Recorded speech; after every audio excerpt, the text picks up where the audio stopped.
எதிர்காலத்திற்கு ஏற்ற கல்லூரி doctor Sevanthi Adithanar college of engineering. Counselling code 4954. மாநிலம் முழுவதும் தடையில்லா சீரான மும்முனை மின்சாரம் வழங்கப்பட்டு வருகிறது என்று தலைமைச் செயலாளர் சிவதாஸ் மீனா தெரிவித்திருக்கிறார்.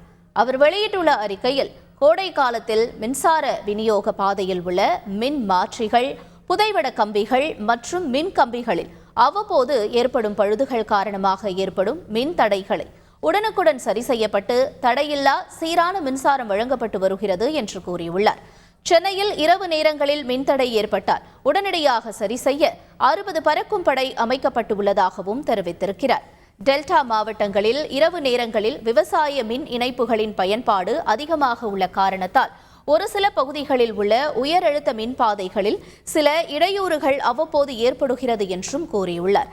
இத்தகைய இடையூறுகளை நிவர்த்தி செய்வதற்காக போர்க்கால அடிப்படையில் மேம்பாட்டு பணிகள் நடைபெற்று வருவதாக சிவதாஸ் மீனா தெரிவித்திருக்கிறார். மாணவர்களின் எதிர்காலத்திற்கு ஏற்ற கல்லூரி doctor Sevanthi Adithanar college of engineering. Counselling code 4954.